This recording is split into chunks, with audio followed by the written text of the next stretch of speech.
Leaders in tech are burning out at an absurd rate. Ctrl+Alt+Delete with Lisa Duerre is a no BS conversation with one of the top female executives who spent over 25 years in Silicon Valley. If you're suffering from the always-on, never good enough, will replace you today machine called the tech space, this show's for you. Here's Lisa.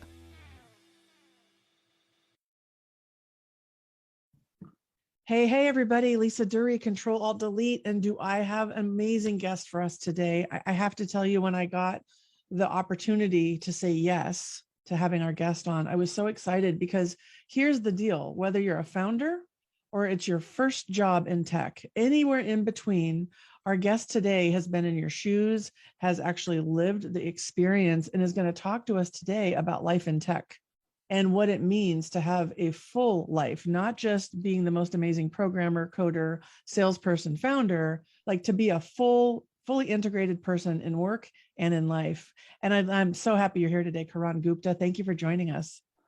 Hi, Lisa. Thank you so much for having me. It's great to be here. I've heard your podcast. You're doing something awesome. Oh, thank you. Well, you're going to be helping me with the awesome today because your experience blows my mind. I don't even know where to start, and I know it's such a robust background that you have. I'd love for you to just tell the audience, so if you're listening in, why should I listen today? Can you just give us a sneak peek into what makes you so busy and awesome? Because you are doing a lot of really cool things. Thank you for saying that. That's very kind. Yeah, I can give a quick introduction. So I am a EVP Technology at Shift.com, which is a marketplace for cars. So if you're looking to like sell your car or buy one, it's a pretty easy way to do it. I helped take the company public last year, so that was a lot of fun, great experience. Before that, I was at the Real, where again, kind of helped take the company through IPO, which is a great learning experience. Other than that, I advise a couple of companies. One is Alfie.co, which is a platform to advance women professionally from really early in their career journey. So that's a very, it's a very fulfilling, part of what I do every week. I also support AliceApp.ai. This is a fast and secure service for investigative journalism. What else? A couple of companies before that. Yeah, I founded and sold a Slack-like collaboration startup. Took it through AngelPad, which was great. So it's been a fun few years. But yeah, I'm an engineer at heart. Have a background in AI and robotics. So I love to tinker. I just have to say, I love to tinker. That could be like the slogan, right? When I look at this progression and then fueling your passion, right? Your real care about advancing women in the workplace too, especially in tech. The thing that really stood out to me that I think could just help so many people listening today is, how do you sustain that level of work, right? Because the pressures of going IPO, being, the senior leader in all of the technology decisions, and this isn't just once, it's multiple times. And then having these passion projects on the side and also doing advisory work. And by the way, you have a family, like, let's just put that out there. You're not like the single dude who's just locked up in a closet coding all day. Like you have a life and a lot going on. How do you keep it all going? What's your why? What's in it? What's underneath it all for you that really makes you tick? Oh, that's such a great question. Thanks. Yeah. You make me sound much better than what it is. But I think the real thing is, look, you mentioned family. That is a very big part of what inspires me. Like, I want to do something which my kids can be proud of. And I'm hoping I can help or guide like other minds as I kind of go through my career. So I've been lucky enough to do that, and being able to work with awesome people, being able to work on something that's impactful, that touches a lot of people in a good way. That's very motivating. So I get up in the morning every day and I'm full of energy. I'm ready to get to work. Yeah. I have to say, listening to you talk, I have a vision, I have a dream that everybody in tech actually appreciates, the opportunity that tech provides, which is amazing. I mean, you're changing the way people are buying cars. Do you know what I mean? Like, there's so much more to this. And then at the same time, they get to appreciate those that they love and spend time with them. And, my big thing is transforming the always on, never good enough, will replace you tomorrow kind of insecurities that go on in tech because of the way a lot of companies are managing budget through layoffs, right?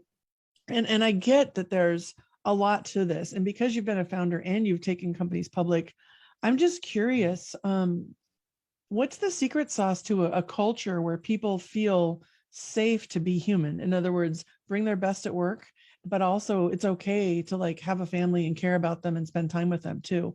How do you see that playing out in leaders? What's the Oh, yeah. secret sauce? Yeah, no, that is, I love what you're saying there. And I love the phrase, what does it take? Like, how to be a good human.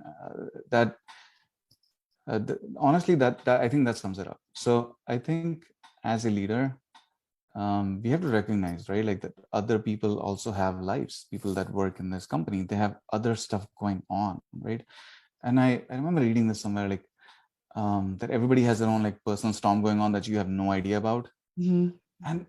And kind of it stuck with me. And I think we have to remember that like people have a lot more going on. Like, for example, someone might not show up one day for work, or maybe they just aren't giving it their 100% and it's been a week. And you're wondering, hey, what happened? Are they slacking off? Are they interviewing somewhere else? Probably not. Probably they have something going on that's bothering them and no one has really checked in. That's more likely the case. And so I think having that perspective that, people might have other difficult things going on in their life, keeping that can really help, that can help people open up.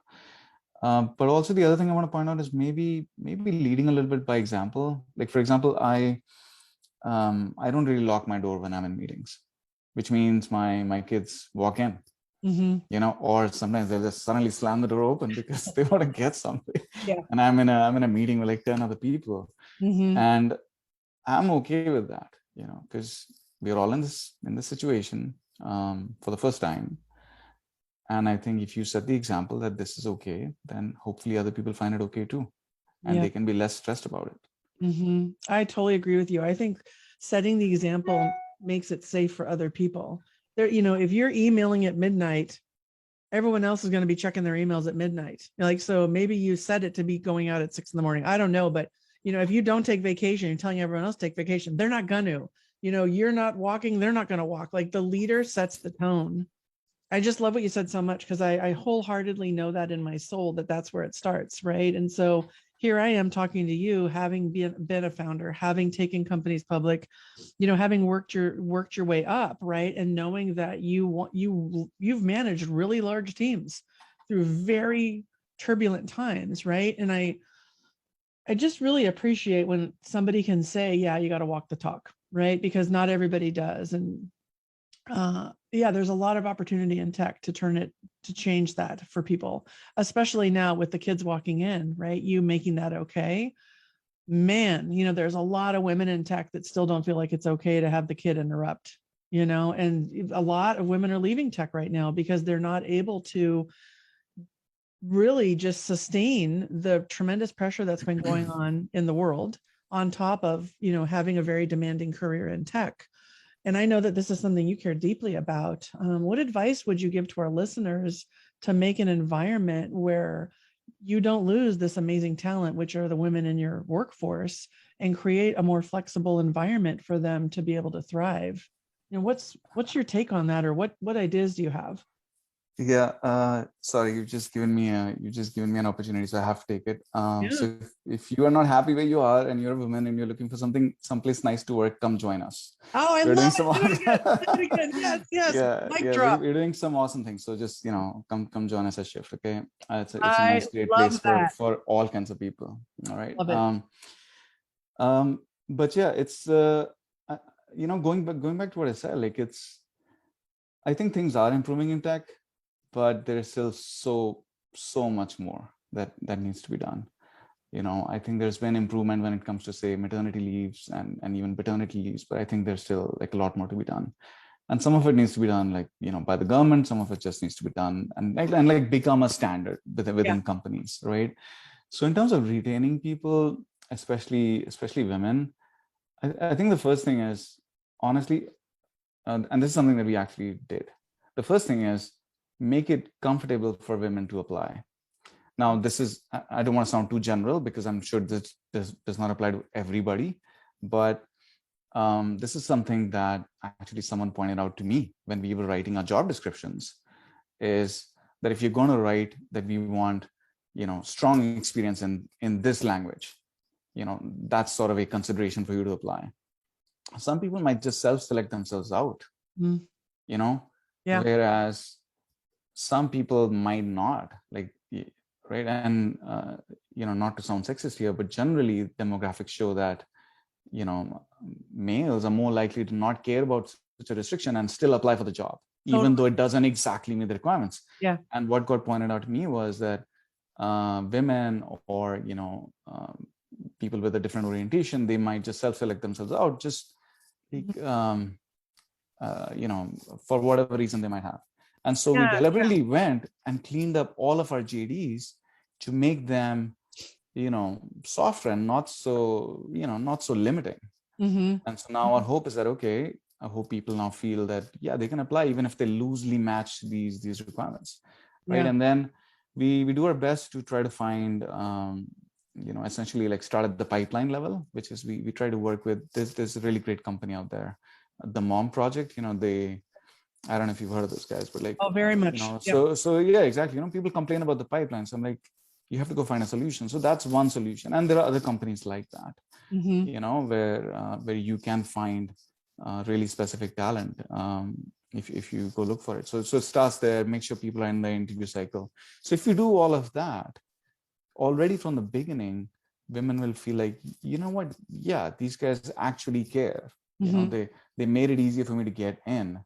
And it's part of the culture, right? And so that'll help sort of define, once pausing for a quick minute, like if you when we think about culture, the way I think about it is it's not defined by whatever 10 bullet points on a document, right? It's so very loosely speaking, culture is defined by the people that you hire, the people that you fire, and the people that you promote.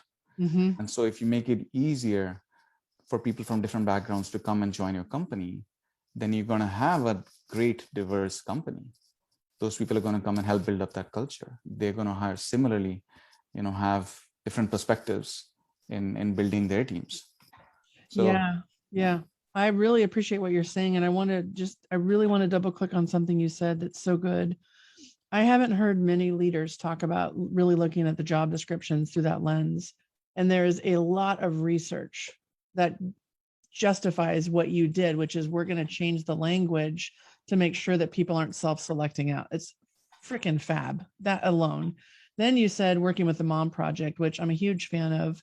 I actually do a lot of work with an organization called Women Back to Work. And that focuses on the women that have taken the break, which similar to the Mom Project. But Women Back to Work is specific returnship programs in tech. So it's a very niched space. And I work with the returners and their spouses all the time. And what I find with them is that the spouses are more nervous about it than the returners, because the home life is going to change so much, right? Because the returners going back into the workforce. And I heard you talk about culture and walking the talk. And so I just have a really big smile on my face about all of this, because that really is part of it, right? And then the last thing I heard you say, which I really want to emphasize, is diversity. So this is not something that I have been, I would never claim to be an expert in diversity, right? I understand I probably have privilege I don't even know about, and I'm constantly evolving and looking and learning. But here's what I do know is that, and I want your take on this, when it comes to design, right, and engineering and, building a product, if you don't have diverse representation on those teams, I mean, I've heard of some really big technology fails just because they didn't have the blend, if you will, that's needed to make sure that it will work and be received and actually do what it's intended to do. So I'm just really curious, and I just organically showed up when you were talking. I'd love to get your thoughts on diverse teams and leading a diverse team. And what does that look like, having the experience that you have? What are the benefits of it? I guess if we were to convince someone today that diversity is a good thing. Yeah, I so wholeheartedly believe that. Okay, so personal anecdote, designed a product just a few years ago, and made sure that I had women look at it. Mhm. Starting with my wife, then my sister, and a bunch of one more of my friends. And the thing is, I feel like men will go out of their way to say, this is awesome, and this is just going to work, and they're going to use language like you're going to crush it and Yeah. all that stuff. And women will just be straight with you because they'll have a different perspective. I mean, and so I really appreciate that, and so I absolutely agree. I think not only is it morally the right thing to do is, to hire a diverse population. I mean, look at the world around us, right? Right. But it's great for business, right? If your company is made up of people who look like your customers, then that's great. We have a better understanding of the people we are trying to serve. Yeah, Right? that's awesome. There's a lot. Again, likewise, I'm no expert here, but again, I think these are small things that can help. Yeah. I should tell the audience, this is a very organic conversation if you're listening in, and Karan and I have maybe spent 35 to 40 minutes total talking in our lifetimes. Do you know what I mean? And so I know that these questions, they're just coming at you. And I appreciate just, us just going there, right? Because this is what life's about. And these are the deep conversations that need to be had. So yeah, thank you. I have another question for you, and I haven't had a founder on before, right? And so I'm so curious, knowing, I've worked with founders, I coach founders, but I haven't had them on as a guest here. And, I would just invite you to share your thoughts and experience on life as a founder and the pressures, the ups and downs, and honestly, the loneliness that goes with that too, right? I mean, there's a lot that I don't think people really understand, that, if you could educate us all a little bit on what that's like, so we can have a better perspective, even when we're pitching or presenting an idea or trying to, get budget, or there's all kinds of things that, people like to do. What do you have to say about that? What can we learn? Enlighten us today, my friend. I'd love to know. Yeah, thanks. I started a company a few years ago. It was a very, big part of my career. I learned so much.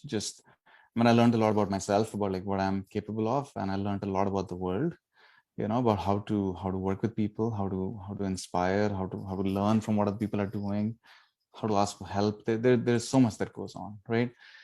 But I have a quick little story, right? So there was this, when I was this relatively naive founder trying to figure things out, one of the things that you do is you go to other founders, people who've raised seed rounds, A rounds, B rounds, who look like they're on their way to success, right? Like this is the dream, right? Raising your series B or whatever.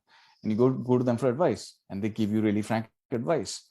And I met this founder, and he was great. He shared a lot. He helped me out. And a couple of years after that, he sold his company, and I met him then. And he was immediately, and I was like, hey, great, congratulations, you sold your company.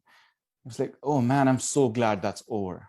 I was like, I did not expect that answer. Right. Yeah. Like I was blown away. And anyway, so it made me realize that even though things might look really peachy when, they're on TechCrunch or something like that, everybody's going through the same ups and downs, right?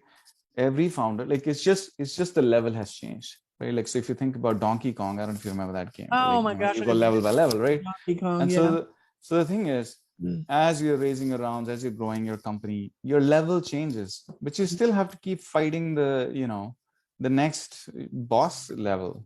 You still have to get to the next level, and it's hard, and it's going to be, you're going to have different challenges, but you're going to have challenges, right? So I guess one thing I want to point out, especially to some of the younger founders, is don't imagine, like don't seek happiness with the next milestone.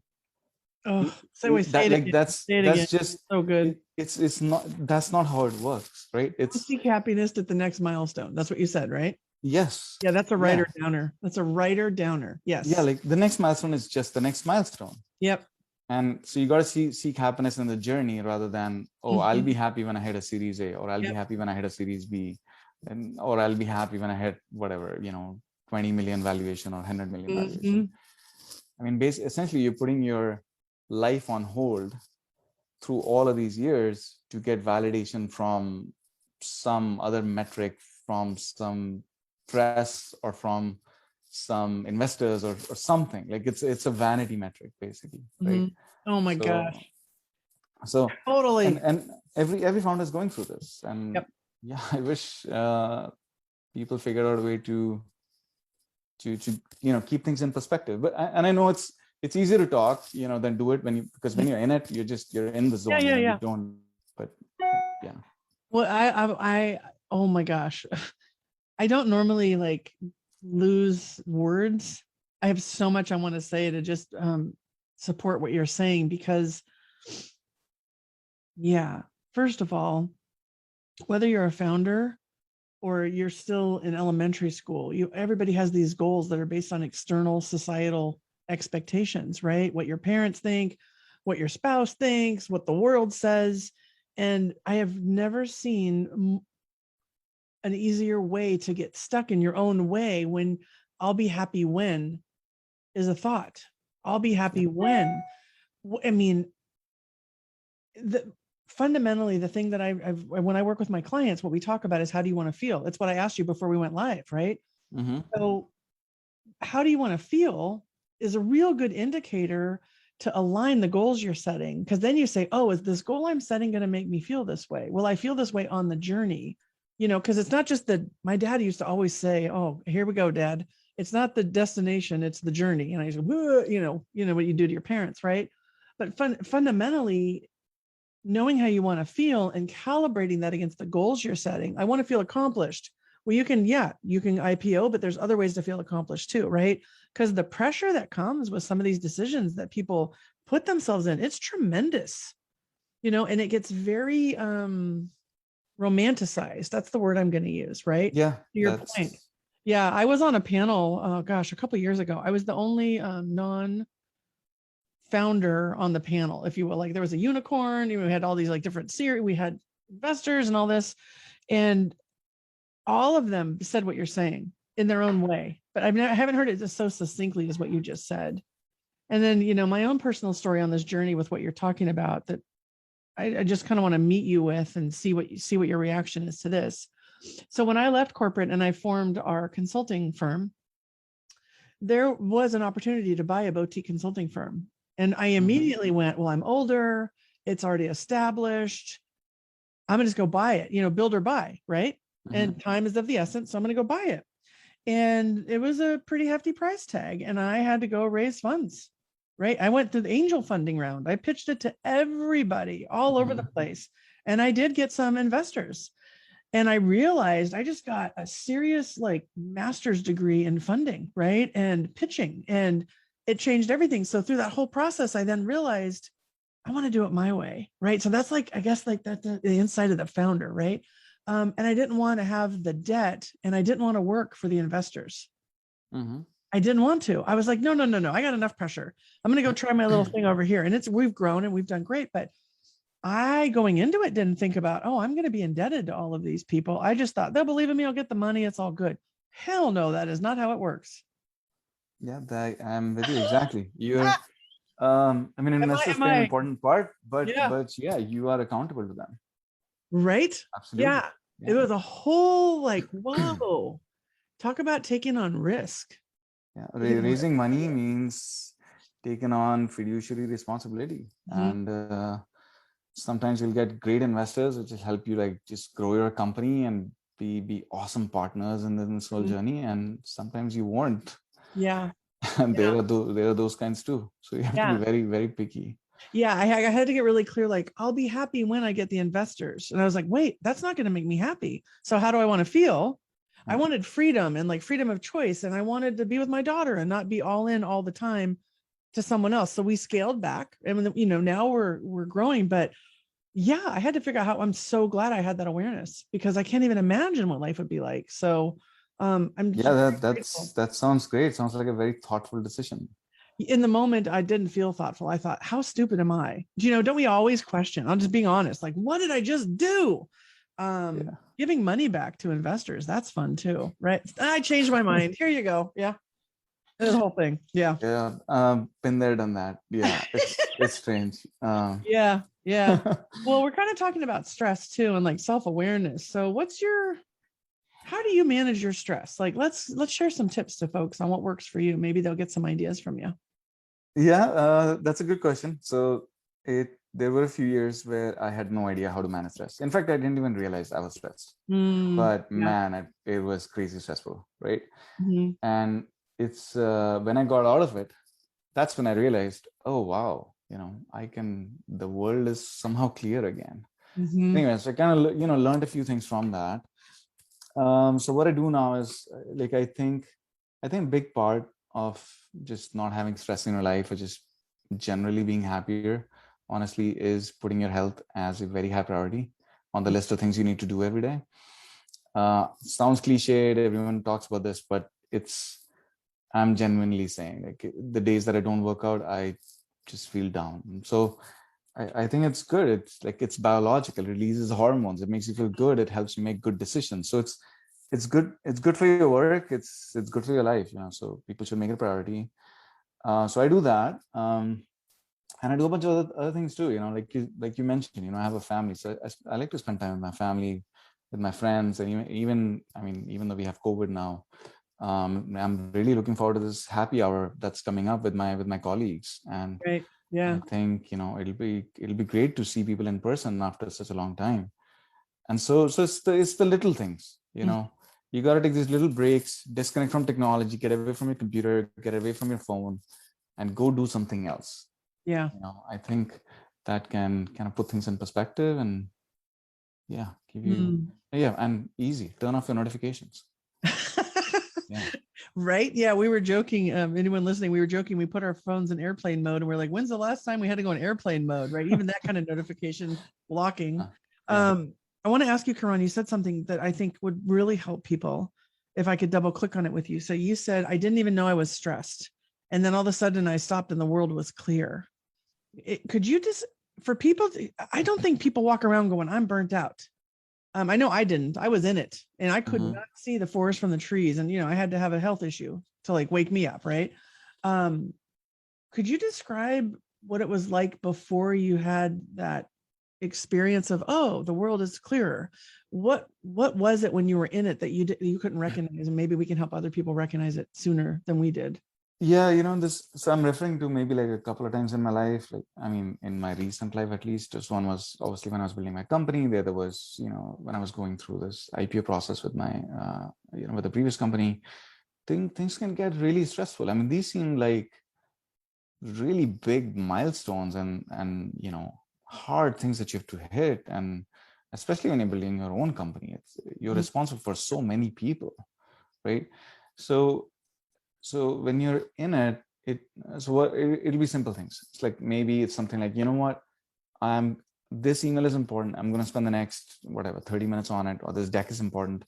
And so I'm going to skip skip breakfast today, or I'm going to skip this, this call with my buddy today. Or I'm going to, whatever, skip my jog, skip my run. And pretty soon it turns into a week, a month, these things, because you just get into the habit of doing that and of prioritizing A over B all the time. Yep. And I think what I've realized now is, instead of having to make those decisions and get into that sort of a routine where you're always prioritizing everything else over your general well-being. That's, first of all, that's not good for your work anyway. That's not good for your relationships. And of course, I mean, it's not good for your health. So I think if you put routines in place, and I think, very successful people do this. They make sure that they spend time with their family, or, whoever their significant other is, or they make sure they spend time to stay healthy. And we see them do amazing things with their companies, with their work. Yeah. So it's not a novel idea. It's just something I think we have to remember.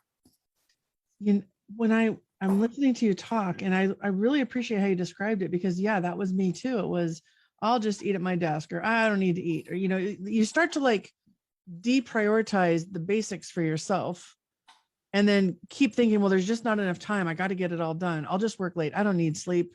Oh, it's only a Saturday. Oh, and you just kind of like make it less important and just for the good of whatever, right? And that's that always on part that I keep, talking about. Um, I really appreciate your examples. They're very tangible, and I think people can see that. So if you notice yourself skipping lunch, breakfast, dinner, time with family, things that make you happy, phone calls with friends, and you wake up and it's 3 months, you're on the path. Yeah. There are push times, of course, quarter end for any salesperson. You're going to be busy, Yeah. year end for anybody in finance. You're going to be busy. Tape outs, Yeah. release parties. There are times. Oh yeah. Oh, absolutely. This is Right. not But this is not black and white. Yeah. exactly. We're not saying that. We're just saying the theme over time, like look for the trend.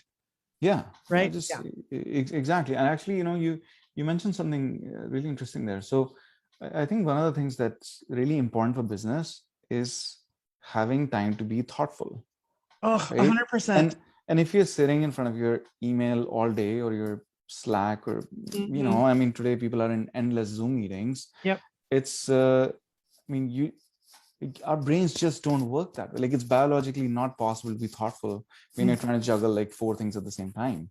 Yep. And so I think you have to step away to become good at the other things, right? Yeah. I'm just remembering this one thing. I used to go to this gym and they had this poster of someone playing golf, and basically the summary of it was, you work out so that you can be good at other stuff. I was like, yes, that's what it is brilliant. about. Yeah. Right. Yeah. Yeah. I mean, I don't even know what day of the week it is. Doesn't even matter.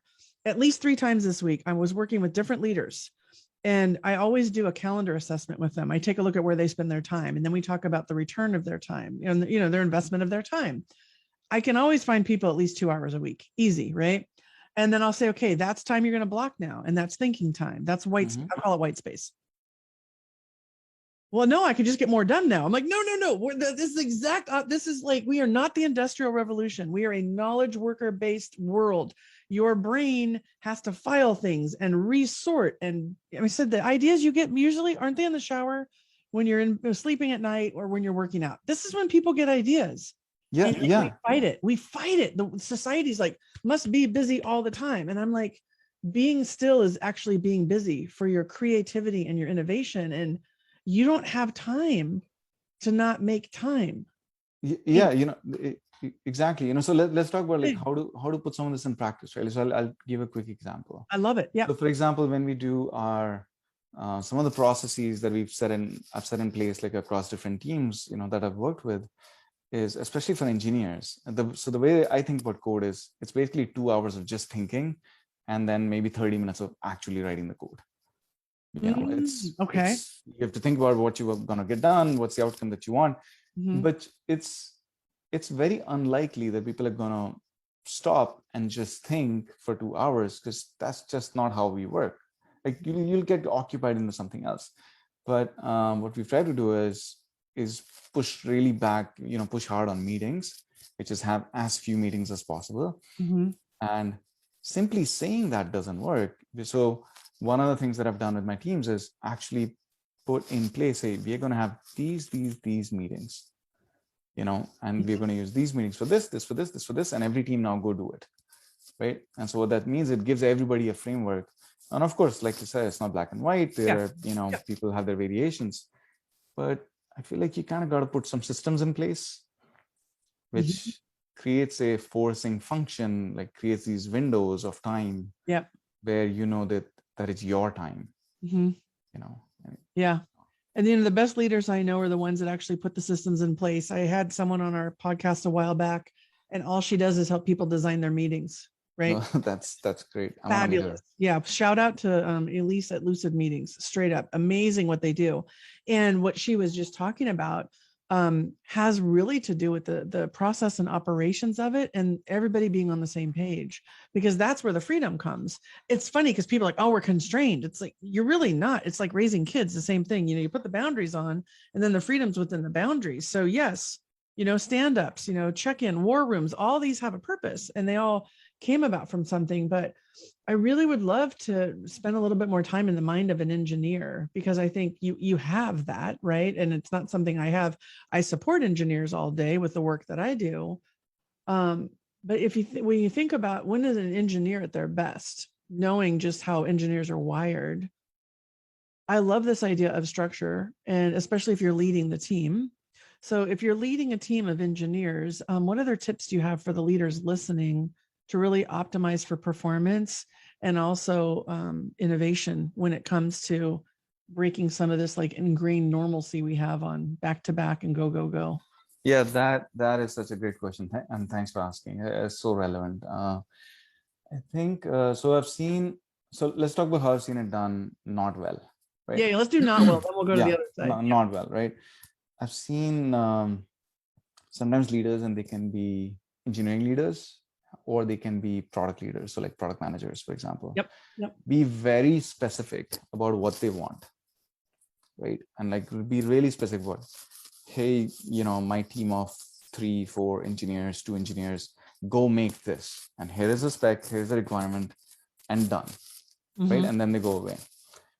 That will not spur any creativity, that will not spur any innovation, and that will not spur any collaboration between the teams, right? Essentially, you're just asking someone to write code for you in a very specific manner.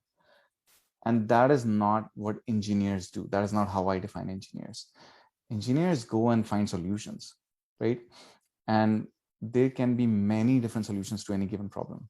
It can start from a very rough, quick hack, which you can get done in the next 30 minutes, to something that's really elegant and long-term, which sets you up for the next 5 years, right?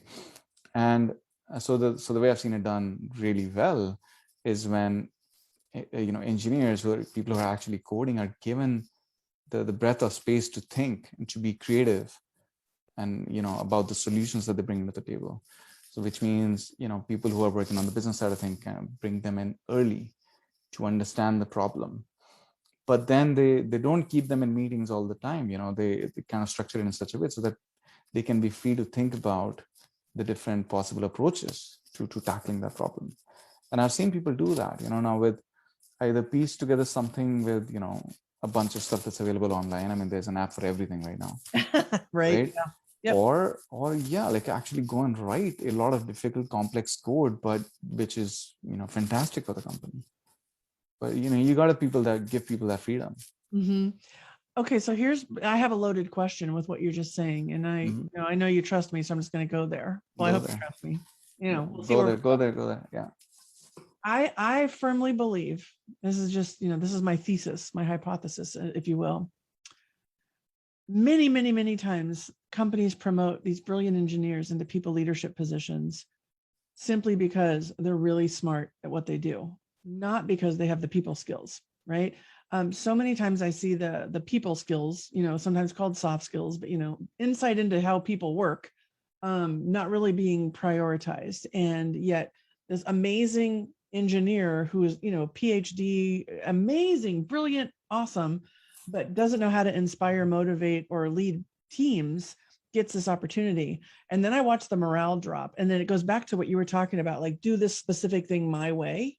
Is that your experience too, or do you think I'm just kind of living in la la land? No, I think you're right. And honestly, I think I'm guilty of doing that at least once. I've definitely seen it done more than once, by others, which is like you said, essentially the natural progression of an engineer is, as you become technically stronger, you get promoted to a people management position.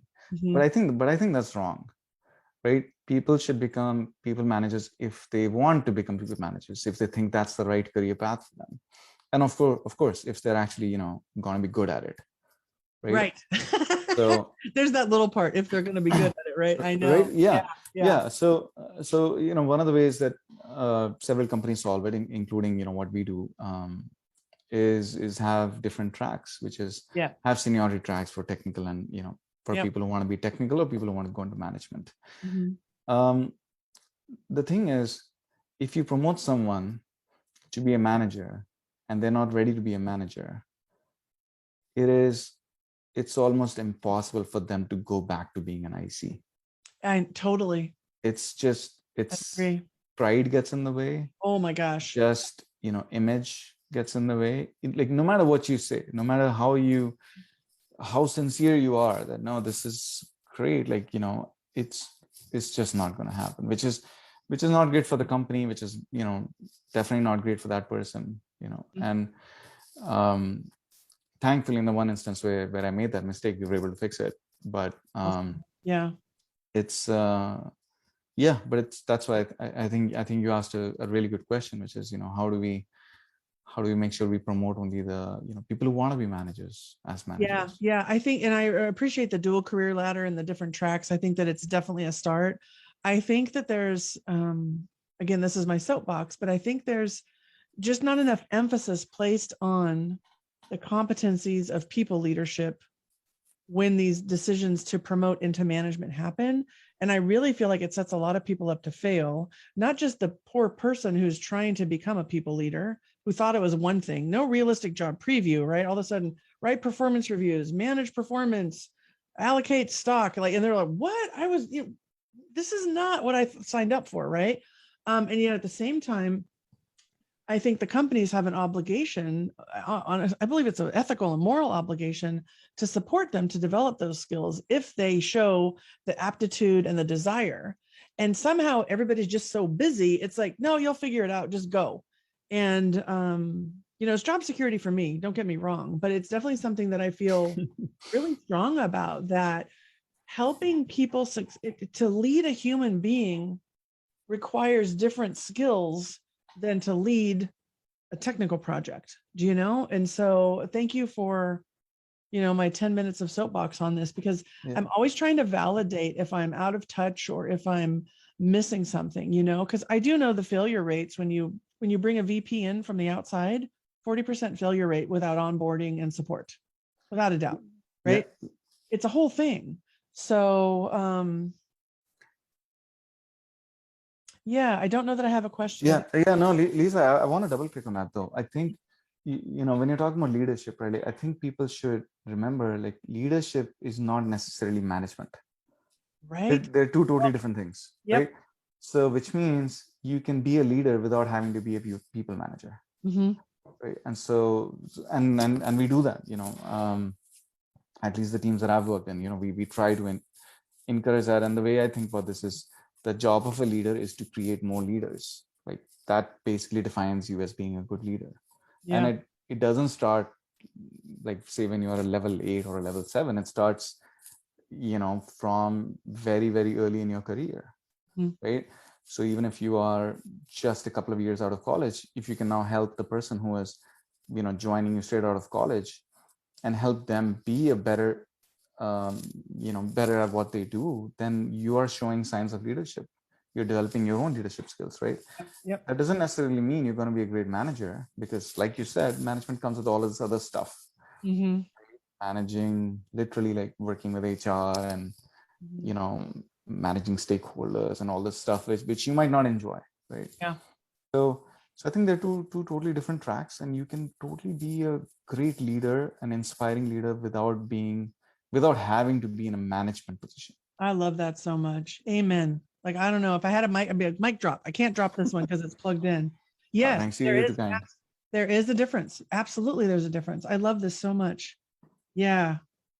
Okay, so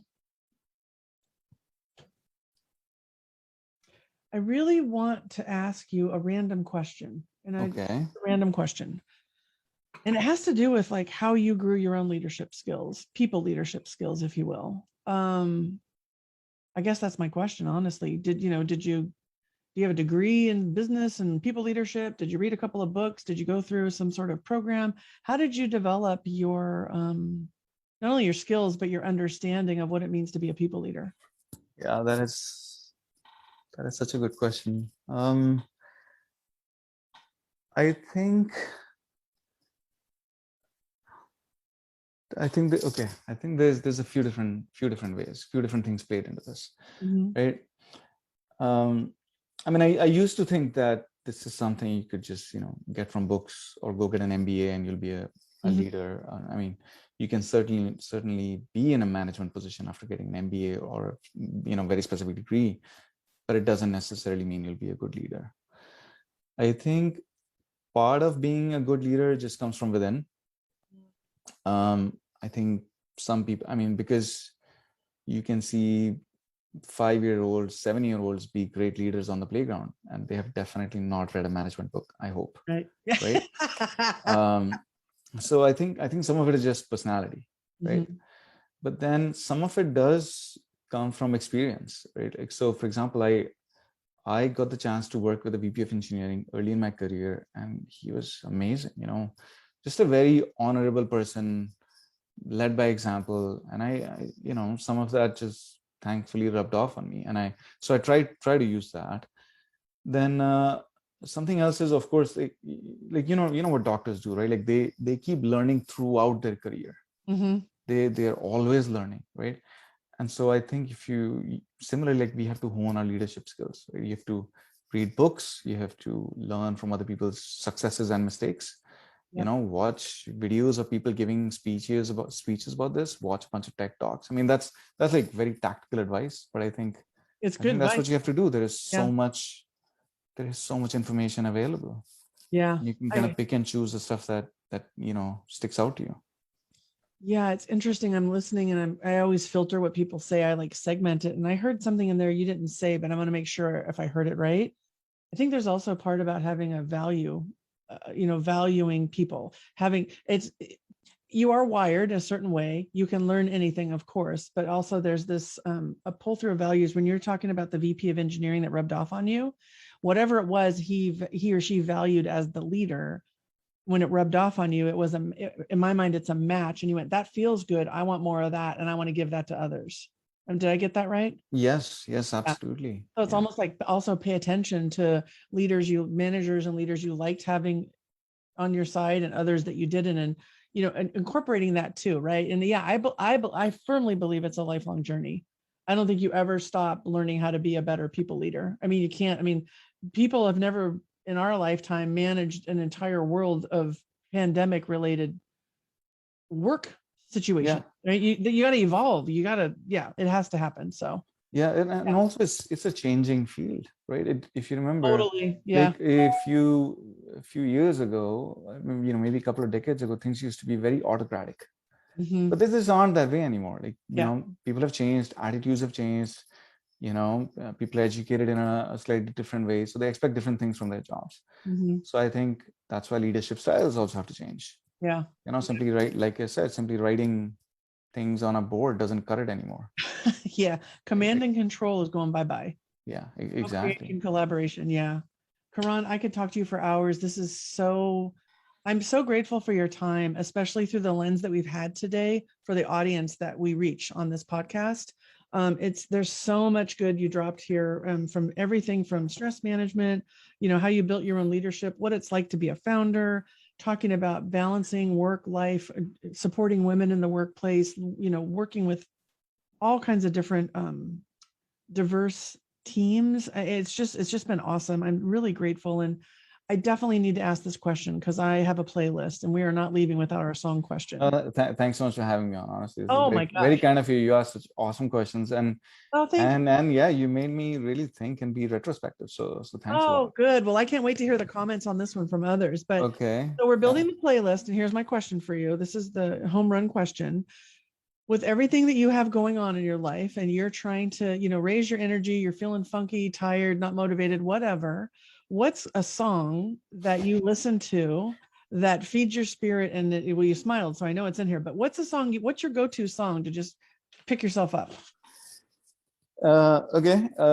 Okay. So I love music. So there's many, Excellent. but there's definitely a go-to. Did you grow up listening to the Doors? I know some of the Doors. Yeah. Okay. So there's a song called The Soft Parade. And that song is amazing. Like the lyrics are amazing. So yeah, I listen to that from time to time. The thing with that song is it picks up, and when it picks up, so anyway, it has that going for it. You might enjoy it. But another one that's really popular is and really easy, by the way, to play on a guitar. It's Tub Thumping by Chumbawamba. Have you heard that? I get knocked out. That one. Yeah, that one exactly, and it has vodka and everything in it. It's a great song. Okay, whiskey drink. That's awesome. I don't think I know the Doors song, Soft Parade. Is that right? Yeah, Okay. the soft parade. All right. This is awesome. Okay, you guys, we got 2 songs. So anybody listening in, I want you just to take 1 minute and think about that song that lifts your spirits too. You know, leave this conversation today with some insight, awareness. Know that you've got this, right? And that your health matters more than anything. Because without your health, you can't do anything else. And Karan, thank you for pointing that out too along this journey today. It was a really important topic we talked about. Thanks so much, Lisa. I love what you're doing here. I think it's so great. It helps so many people. Thank you. Thank you. You guys check the show notes. And if you're a woman in tech and you're looking for a place to go, I know some really great job descriptions over at Shift. Thanks so right, much. Yeah, everybody, thanks take for good saying care. that. Yeah, see you. Bye. Bye-bye. That was great content, but let's be honest. If you don't get the support you need and start making changes in your life and work as a leader in tech, you can expect regret and burnout in the near future. Lisa can help you get kick-ass results at work without burning out, so you can be present for the moments that matter to you and your loved ones. Take your first step at rebootwithlisa.com.